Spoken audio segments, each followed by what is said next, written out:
Olá, eu sou Vera Cristina, eu sou taróloga já há 30 anos e esse é o primeiro vídeo de uma série de vídeos sobre o tarô. Sou apaixonada pelo tarô, estudo o tarô há 30 anos, acho o tarô uma ferramenta bárbara para o autoconhecimento, para a previsão, para estudo do renascimento, da pintura, de catedrais, porque na verdade o tarô ele fala do homem. Então ele abrange, ele tem uma complexidade muito maior do que a gente imagina, né? Não são só as cartinhas, é todo o arcabouço humano, as suas emoções, suas dores, suas alegrias. Nesse primeiro vídeo eu vou falar um pouco sobre o processo histórico do tarô.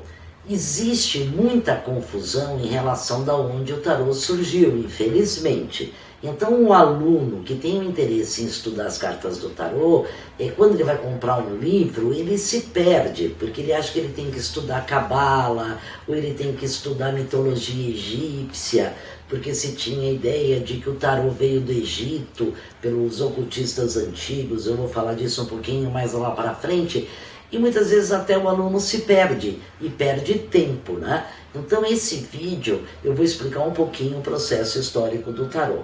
O tarô ele não nasce no Egito, né? O que vem do Egito é o conhecimento, né? Que vem lá de trás, o hermetismo. O tarô ele surge na Europa, em Milão, pela documentação, com a família Visconti Sforza. Houve o casamento do Francesco Sforza e da Bianca Maria Visconti, onde eles encomendaram, foi feito à mão, um belíssimo jogo do tarô, com os 22 arcanos maiores e os 56 menores, né? Tudo pintado em ouro, com muito requinte, né? Então foi feita para o casamento da Bianca. E é muito interessante, porque nas minhas pesquisas históricas, as mulheres jogavam as cartas, não no sentido de previsão, como uma arte de sedução. Então tem muito cabimento esse tarô ter sido feito e oferecido quando eles se casaram, né? Como um presente assim de um passatempo, né? Mas onde havia assim também essa questão da paquera. Então achei isso assim bastante interessante. Então o tarô ele surge em 1450. Nós poderíamos dizer que o tarô Visconti Sforza, ele é o pai do tarô. Existem outros tarôs, que é o Solabusca Tarô, mas o Solabusca Tarô ele surge em 1490, um pouco depois do Visconti Sforza. Então eu diria assim, vamos colocar que realmente esse tarô ele é o pai do tarô.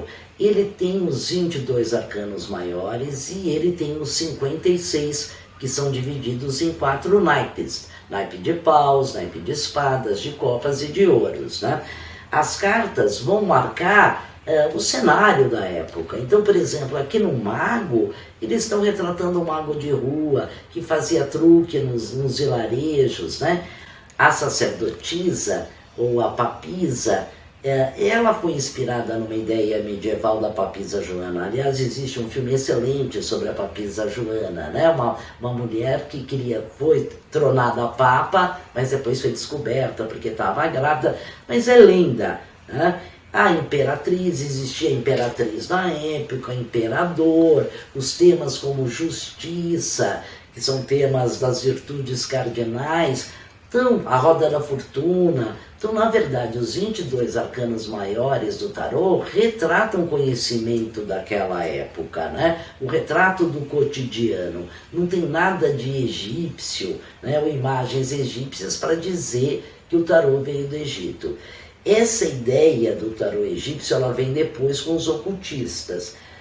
Posteriormente que o tarô Visconti Sforza foi feito, surgiu no século XVI na França, porque as cartas eram passatempo, né? Não existia internet, era jogo, se jogava. Nós não sabemos em que momento a previsão começou, né? Mas provavelmente a partir do século XVI já começam a aparecer alguns livros de previsões com números, né? A gente não tem uma data exata. Para mim é uma arte bastante feminina, né? E de repente, olhando as imagens, nossa, esse rei de copas lembra fulano, esse rei de espadas lembra aquele cicrano, e aí o tarô ele foi evoluindo e se desenvolvendo e chegou até os dias de hoje. Na França foram editados vários baralhos de tarô no século XVI. e virou uma febre. E o tarô de Marselha ele ficou muito conhecido porque se produzia, Marselha era um porto, se produziam muitas cartas lá. E as cartas produzidas lá eram cartas de qualidade, né? E se hoje você for na França, você vai ver que existem muitos clubes de tarô, do tarô de Marselha, onde não se faz previsão, se joga tarô, se aposta em dinheiro. Era um passatempo, era lúdico. Posteriormente, o tarô ele vai surgir no século XIX com os ocultistas. Então os ocultistas vendo aquelas cartomantes jogarem, né? Vendo que de repente as cartas tinham uns desenhos muito interessantes, começaram a fazer elucubrações em relação da onde o tarô teria surgido. Então a gente começa com Eliphas Levi, né? Dizendo que o tarô ele tem a ver com a cabala, porque existem os 22 arcanos maiores do tarô, as 22 letras hebraicas, né? E começa de uma certa maneira aí um pouco a confusão. Mesmo que essa sincronicidade seja interessante, não quer dizer que o tarô faça parte da cabala, né? Tarô é tarô, cabala é cabala, astrologia é astrologia. Tem que ter diálogo entre esses saberes, né? Mas não pode ter o sequestro, né? Posteriormente, Gebelin, ele também vendo as cartas, ele acha que o tarô veio do Egito. Ele escreve o mundo primitivo, ele tem uma visão, né, dizendo que o tarô foi escrito por Thoth, né, e aí ele até cria um tarô muito até interessante, né, mas muda, quer dizer, em cima do tarô de Marselha, mas com vestimentas egípcias, né. Um fato interessante é que naquela época o Egito já era conhecido, né? E era aquele ambiente mágico, como até hoje, né? Isso influenciou muito a cabeça dos ocultistas na época e interferiu onde eles falavam de uma certa maneira bobagens, porque a pedra de Roseta foi descoberta depois e a gente viu que ele estava completamente enganado, né? Sobre aquilo que ele falava sobre o Egito. E um aluno dele, Eteila, também apaixonado por essa ideia do Egito, ele cria um tarô em cima do tarô de Marselha e desenha um tarô egípcio meio estilizado, também promovendo a ideia de que o tarô veio do Egito. Bom, enfim, de uma certa maneira o tarô ele fica sequestrado, ele é mudado pelos ocultistas, apesar disso trazer muita confusão para quem quer estar começando a estudar tarô. É interessante porque o conhecimento foi preservado, né? Mas a gente não precisa estudar cabala, não precisa estudar mitologia egípcia, astrologia para estudar o tarô. Isso que é um ponto assim muito importante. Em 1910, o tarô ele é confeccionado por uma primeira ordem esotérica, que é a Golden Dawn. Então a Pamela Colman Smith vende, ela participava da ordem, ela vende para o Waite os 22 arcanos maiores do tarô e os menores, depois de uma profunda pesquisa, porque ela teve acesso em Londres às cartas do Solabusca de 1490, então a gente vai ver que tem muitas cartas da Pamela que foram inspiradas no Solabusca. Isso eu acho assim uma coisa maravilhosa. Ela estudou o simbolismo para poder desenhar as cartas, né? Existe um documento onde ela escreve para um amigo, onde ela vendeu as cartas para o Waite, né? Isso é muito interessante. Mas enfim, se uniram e criaram o tarô. O Waite criou, que até é denominado do tarô Rider-Waite. Rider é editora do tarô, né? E o Waite, ele era o profundo estudioso da ordem, né? E realmente também se apropriou aí do trabalho da Pamela. E esse tarô é muito interessante, porque a Pamela, ela respeitou a estrutura simbólica do tarô, mas nos menores ela colocou figuras, ela fez desenhos, ela era cenógrafa, ela ilustrava livros, né? Então ficou muito rico os arcanos menores desenhados. Mas ela também não desenhou à toa, ela pesquisou com cartomantes, né? O sentido daquela carta, o que significava um 3 de espadas, o que significava uma rainha de copas.